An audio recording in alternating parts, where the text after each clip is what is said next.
જેમ કે ભગવાનની શરણાગતિના મહિમાનું વર્ણન કરતા યોગીશ્વર શ્રી કરભાજનજી કહે છે, રાજન, જે મનુષ્ય આ કરવાનું બાકી છે, તે કરવાનું બાકી છે વગેરેમાં કર્મ વાસનાઓનો અથવા ભેદ બુદ્ધિનો પરિત્યાગ કરીને સર્વાત્મ ભાવથી શરણાગત વત્સલ પ્રેમાસ્પદ ભગવાન મુકુંદના ચરણમાં ગયો છે, તે દેવતાઓને, ઋષિઓને, પિતૃઓ, પ્રાણીઓ, કુટુંબીઓને, અતિથિઓના ઋણથી છૂટી જાય છે.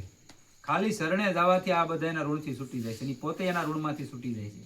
નકર આપણી માથે 5 ઋણ છે, બધા ઋણ છે આપણી માથે, મુક્ત નથી થતા આપણને. પર આ 5 ઋણોમાંથી આપણે મુક્ત થવું પડે. કે ગયા દેવતાઓનું ઋણ છે, ઋષિઓનું છે, પિતૃનું છે, અને પ્રાણીઓનું અને કુટુંબીઓનું.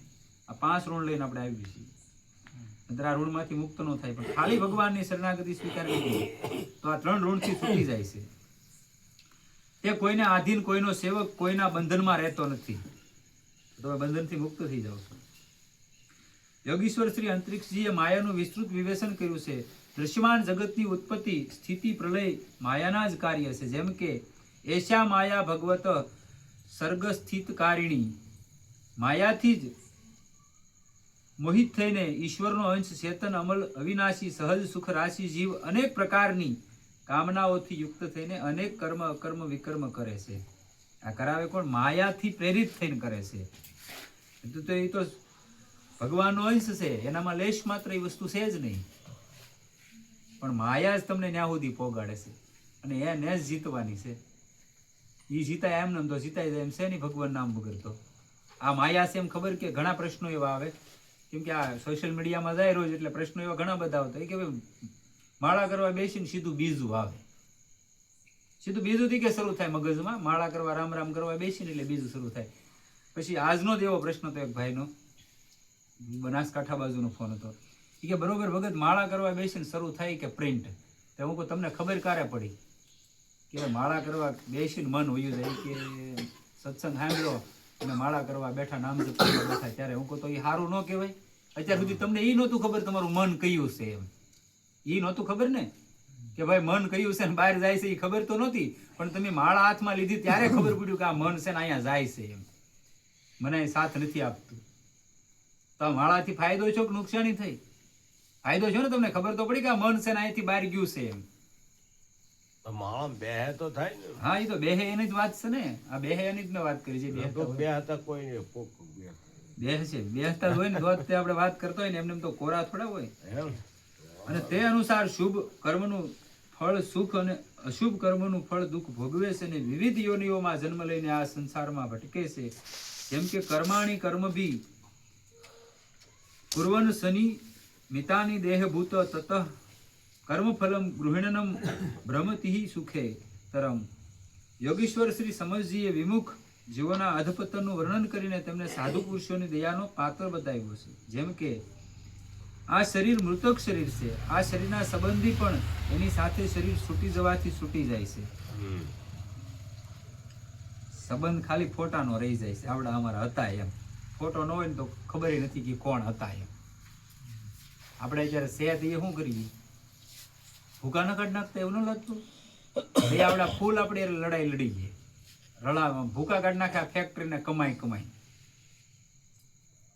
કે નથી કમાઈ લેતા? હકીકત સંબંધ તો ફોટાનો જ છે, પૂરું થઈ જાય. તમારો ફોટો ન હોય તો તમને 6 મહિના પછી કોઈ ઓળખે નહીં કે અમારા દાદા હતા કે અમારા મા હતા એમ. એટલા બધા સ્વાર્થી છે. એટલે હું રોજ કહું ભાઈ, થોડું ઘણું થાય તમારા પોતાના કલ્યાણ માટે વિચારજો. અહીંયા કોઈ કોઈનું છે નહીં. અભિમન્યુ નું મૃત્યુ થઈ ગયું કુરુક્ષેત્રના મેદાનમાં, જયારે વીરગતિને પ્રાપ્ત થયો એટલે અર્જુન બહુ રોતો હતો. એટલે ભગવાનને કીધું ભાઈ સાનો રીઝા, અહીંયા તો આવ્યા એનો નાશ છે, જવાનું છે. અર્જુન કે ભાઈ તમારો ગયો નથી એટલે તમને દુઃખ હોય નહીં, કે આ મારો 18, 20, 22 વર્ષનો જુવાન વયો ગયો એટલે મને દુઃખ હોય, કે મારો દીકરો છે. ભગવાન કે એટલું બધું દુઃખ થાય કે હા કેમ ઘડીક વાર. એટલે ઓલા આંબાના વૃક્ષ ઉપર પોપટના રૂપમાં બેઠો હતો કે ભાઈ આવ તારો પિતારો હોય. એટલે ઓલો પોપટના રૂપમાં આવ્યો એટલે ભગવાને કીધું ભાઈ તારા પિતારો હોય. કે કોનો પિતા? કે આ શરીરનો. કે આ એક જ ફેરી મારો પિતા છે, હું 1000 વાળાનો પિતા બનેલો છું, કે આ નવીન નથી. એટલે આ બધા મતલબ મારો કહેવાનો, તમે સૌ જે ફરજમાં તમારા બાળકોનું ભરણ પોષણ કરવું, એને ભણાવવા પટાવવા ક્યાં સુધી? બાકી અહીં કોઈ કદાચ તમે ગમે એવી મહેનત કરશો, ગમે એવું કરી નાખશો, ઢગલું રહેવા જ નથી દેતા. યાદ છે ને, ઈ ઓલા પર ગામમાં ખાપણનું કપડું ટૂંકા લાવી કે પહેરાવેલા નથી જવા દેવા. એટલે એટલું યાદ રાખજો, આવડા કાંઈ લગભગ કાંઈ જતા ન, એ છેલ્લે ન્યાય તે કાઢી જ નાખે. એટલે પોતા માટે એટલું વિચારજો કે હારું વાલી ધાવાનું છે, આવ્યા એમને જ તે. અને જો થોડું ઘણું ભગવાનનું ભજન થઈ જાય ને કદાચ વડે તમારો અંદરથી અંતરાત્મા જાગી જાય, હકીકત એમને જ જાય સી કોરા, અને કદાચ જોડે ભજન થઈ જાય. આની વાહે તો છે ને આમ અહીં પડખે જ છે બાજુમાં, 2 ડગલા હાલો એટલે સીધા ઘણા દઈ આવ્યા અહીંયા. અને ત્યાં વળી કૃપા કેટલી, કોઈ ઢેગલોય નહીં છો, ખંપાળી લઈને કોઈને જવું ન પડ્યું, પાવડો લઈને બોલો. હા હોય મીનું બીજે બધે ઢેગલાય થઈ જાય, ત્યાં કોઈ જ ઢેગલો નહીં છો, એટલે 1000 માં લાકડા બાળ દીધા, ઘણા ને આપણે દઈ આવ્યા. પણ ત્યાં ગામના 2 જણા એમને કીધું કે પાવડો લઈને જવું જોઈએ, કે ત્યાં ભેગું થઈ ગયું. મારું વહી જાય ગમે ત્યાં હોય, ભગવાન જાણે આમાં હોય જતી. ક્યાં જાય એ ખબર જ ના પડતી. એટલે કહે છે આ શરીર મૃતક શરીર છે, આ શરીરના સંબંધી એની સાથે શરીર છૂટી જવાથી છૂટી જાય છે. જે લોકો આ શરીર સાથે તો પ્રેમની ગાંઠ બાંધી લે છે અને બીજા શરીરોમાં રહેનારા પોતાના જ આત્મા અને સર્વશક્તિમાન ભગવાન સાથે દ્વેષ કરે છે, અને તે મૂર્ખાઓનું અધપતન નિશ્ચિત છે. તે આપ જેવા સાધુ પુરુષોની દયાને પાત્ર છે. ભગવાનની દુરત્યા તરવી કઠણ એવી માયાથી પાર થવા માટે ઉપાય બતાવીને યોગેશ્વર પ્રભુજી કહે છે. આપણે એમ કહીએ મારા મારા, તમે એક જ વસ્તુ સમજો, તમારા છે અને તમને એટલા બધા ઈ સાહે છે. અમુક જગ્યાએ તમે જોજો, જે સાહના જે પ્રેમ છે ને એ અમુક સીમિત પૂરતો છે. કોઈ પણનો વાલ સોયો દીકરો 20 વર્ષનો હોય, એ વિયોગ્ય હોય, અથવા કોઈ પણ સંબંધ હોય, પતિ પત્નીનો કોઈ પણ યુવા વય વિયોગ્ય હોય, વધારેમાં વધારે દુનિયામાં દુઃખ લાગતું હોય ને તેની માને લાગે, કે ન લાગે? જનેતાને લાગે વધારેમાં વધારે દુઃખ લાગતું હોય તો બાકી બધા ધીમે ધીમે વિસરી જાય છે. પણ એ જનેતાએ આગળ જતા અમુક સમયે વિસરી જાય છે. કેમ કે આપણે એમ કીધું હોય કે ભાઈ તમે તો ભૂલી ગયા હતા કે ભૂલવું પડે, આ સંસારનો નિયમ છે. તો ભૂલવું પડે એ સંબંધ કામનો શું છે? આ નિયમ હોય તો ભૂલી જવા વાળો સંબંધ રાખવો શું કામ?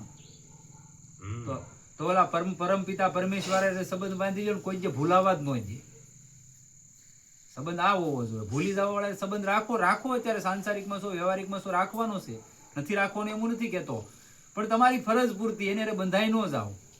નકર મેં કીધું 20 વર્ષના ને ભૂલવો પડે, અને એ જ કે ઈ શબ્દો સાંભળેલા તમને ઈ જ કહે કે ભૂલવો પડે તો પાગલ થઈ જાય. જો ભૂલવો જ પડતો હોય તો પરમેશ્વરને એને પકડી લે, અને કોઈ જ નહીં ભૂલવો પડે, એની તમને નહીં ભૂલવા દે. એટલે હું રોજ કહું ભાઈ તમે નામને યાદ રાખો. અંતિમ સમયે તમારા હગાવાલા પરિવાર કુટુંબી આવીને એમ કે આને શું કહેવાય રામ, એ માટે મહેનત કરશે. જો અંતિમ સમયે રામ બોલાવવા મહેનત કરશે તો અત્યારથી ભલામણા શરૂ કરી દો. કોની વાટે છો અમારા તો કયો? અર્થાત એટલા માટે પરમ કલ્યાણ ઈચ્છતો હોય તેમણે ગુરુદેવનું ચરણું લેવું જોઈએ. ગુરુદેવ એવો હોય જે શબ્દ બ્રહ્મ વેદોના પારદર્શી વિદ્વાન હોય. શબ્દ બ્રહ્મ એટલે કે શબ્દોથી તમારા અંદર એને અધ્યાત્મનું ઉર્જાને પ્રગટ કરનારો ગુરુ હોવો જોઈએ. માંદા નહીં, આમ હામે ઓલા કેમ ભમરીનું ઈયળનું દ્રષ્ટાંત દે રમેશભાઈની જેમ કે ભાઈ આમ ઠણક મારે ને ઉલ્લે ને એને પસંદ કરે, ગુંડલું વળી જાય પસંદ ન કરે. એમ સાધકે હામો એવો હોવો જોઈએ કે એક શબ્દનો મારો પડતો તેને ખબર પડી તો કદાચ બીજા કોઈ લે ન લે પણ આ મને જ કહે છે. જો આ શબ્દને કેસઅપ કરી લીધો પકડી લીધો નીકળી જાય છે. અને આમાં તો બધા રેડીમેડ છે. જેને એમ થાય મને કીધું લઈ લેવાય, જેને એમ થાય કે આ મને કીધું પહેર લેવાનું રે. અને બધાને લક્ષિત કરીને જ આપણે બોલી લીધી. એક વિષય તમારી સામે વાત કરો, એક સામે માણા હોય મજા આવે એ માટે, બાકી તો બધા માટે છે. જેથી તેઓ આશ્રિતને યથાર્થ રીતે સમજાવી શકે તથા સાથે સાથે પરબ્રહ્મના નિષ્ઠાવાન તત્વજ્ઞાની પણ હોય, જેથી પોતાના અનુભવ દ્વારા પ્રાપ્ત રહસ્યને બતાવી શકે. તેમનું ચિત્ત શાંત હોય, વિશેષ વ્યવહારિક પ્રપંચમાં આસક્ત ન હોય. જિજ્ઞાસુ એ ગુરુને જ પોતાના પરમ પ્રિયતમ આત્માને ઈષ્ટદેવ માને, તેમની નિષ્કપટ ભાવે સેવા કરવી અને તેમની પાસે રહીને ભાગવત ધર્મની ભગવાનને પ્રાપ્ત કરાવનારા ભક્તિ ભાવના સાધનોની ક્રિયાત્મક શિક્ષા ગ્રહણ કરવી. એ જ સાધનોથી સર્વાત્મા અને ભક્તોના પોતાના આત્માનું દાન કરનારા ભગવાન પ્રસન્ન થાય છે. સદગુરુ માશ્રિત સાધકે જે પોતાના પાપ સમૂહનો નાશ કરનારા ભગવાન શ્રી હરિના મંગલમય નામોનું સ્મરણ કરવું જોઈએ અને એકબીજાને સ્મરણ કરાવે. તમે તમારા એકનું જીવન બને એ તો બરોબર છે, પણ તમારાથી કોઈ 5 જણાનું જીવન બનતું હોય તો તમને શું લાગે એમાં કે ફળ મળતું હોય? તમને મળે, એમાં તમને ફળ મળે છે. કોઈ 5 જણા તમારાથી પ્રેરિત થઈને સત્સંગમાં આવ્યા કે હરિનામ કીર્તન કર્યું ને તો એનું તમને ફળ મળે છે. તમે કોઈ 2 જણાને લાવ્યા, તમારાથી પ્રેરિત થઈને તમારા જીવનથી એને પ્રમાણ મળ્યું, એનું તમને અમુક ટકા ફળ મળે છે, પરમાત્મા આપે છે. કેમ કે તમારાથી કોઈ જીવનો ઉદ્ધાર થાય છે, તમે એને પ્રેરણાદાયક થયા ને. કમિશન. હા એવું છે. સદગુરુદેવ